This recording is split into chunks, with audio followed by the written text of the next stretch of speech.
So నా ఒక్కదాన్ని కాదు, ఎవరైనా అంటున్నాను, ఏ శివశక్తి అయినా ఏ జోగిని అయినా ఒక్కరోజు ఒక బోర్డులో కూర్చొని ఒక సంతకం ప్రమాణ స్వీకారం పెట్టిందా, ఒక దేవాలయానికి ఒక చైర్మన్ అయిందంటే ఆ రోజు గురించి ఎదురు చూస్తున్నాను. శ్యామల కాదు, అక్కడ నేనే స్వయంగా పక్క నుండి వాళ్ళని ఆ చైర్లో కూర్చోబెడతా. ఏ శివశక్తి బీఆర్ఎస్ ప్రభుత్వ పాలన చూశారు, ఇప్పుడు 5 ఏళ్ళ కాంగ్రెస్ పాలన చూస్తున్నారు. ఈ 2 ప్రభుత్వాల్లో ఏ ప్రభుత్వం మీకు అనుకూలంగా ఉంది జోగినీల కంటే?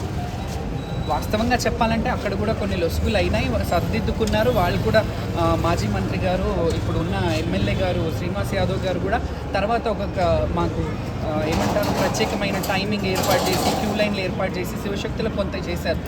కాంగ్రెస్ గవర్నమెంట్ కూడా ఇంకా ఇనిషియేట్ తీసుకొని ఇంకా కొంత పాస్లు ఇష్యూ చేయడం కానీ కొన్ని ఇది చేయడం కానీ వెసులుబాట్లు ఇచ్చారు, కానీ ఇంకా కొంత చేస్తే బాగుంటుంది. ఎమ్మెల్యే గారి చొరవ బాగుంది అంటున్నారు, కానీ అదే బీఆర్ఎస్ ప్రభుత్వంలో మీరు ఆ ప్రభుత్వానికి శాపం పెట్టిన రోజులు ఉన్నాయి.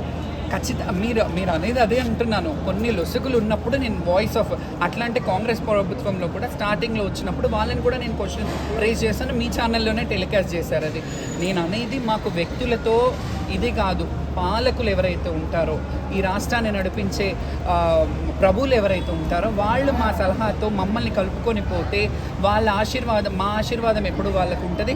మేము వాళ్ళకి ఇంకా బాగా ఉండాలి, వాళ్ళు బాగుండే, ఇప్పుడు రాష్ట్రం బాగుంటే, రాజులు బాగుంటే, పాలించే వాళ్ళందరూ బాగుంటుంది అని ఇది. సో వాళ్ళు అర్థం చేసుకోవాలి, మమ్మల్ని అర్థం చేసుకొని గత ప్రభుత్వంలో శాపం పెట్టాను, ఈ ప్రభుత్వంలో పెట్టానని.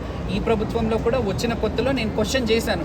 శ్యామల ఎక్కడున్నా, ఎవరు ప్రభుత్వంలో ఉన్నా క్వశ్చన్ చేసే తత్వం మాత్రం ఆగదు. మీ తర్వాత జనరేషన్స్ మార్చిన కొద్దీ చాలామంది జోగినీలు, శివశక్తులు, కొంత అందంగా ఉన్నటువంటి కోణాలు వాళ్ళందరికీ లేని ప్రాధాన్యత ఒక శ్యామలకు మాత్రం ఎందుకుంది?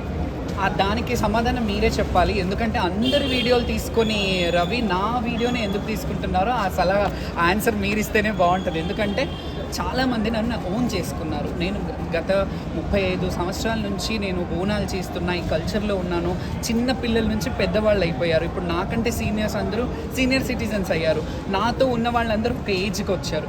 నా తర్వాత జనరేషన్ అందరూ శ్యామలక్క. సో ఈ జనరేషన్స్ అందరూ నన్ను చూస్తున్నారు కాబట్టి నేను ఇది చేస్తాను. ఏం కోరుకుంటారు అమ్మవారిని ఖచ్చితంగా మంచిగా ఉండాలి, అందరు రాష్ట్రం బాగుండాలి, అలాగే దేశం కూడా బాగుండాలి, వర్షాలు సకాలంలో పడాలి, అండ్ అందరికీ కూడా సర్వేజన సుఖంలో. Thank you. మీకు ఇష్టమైన ఒక కారు ఉంది అక్క.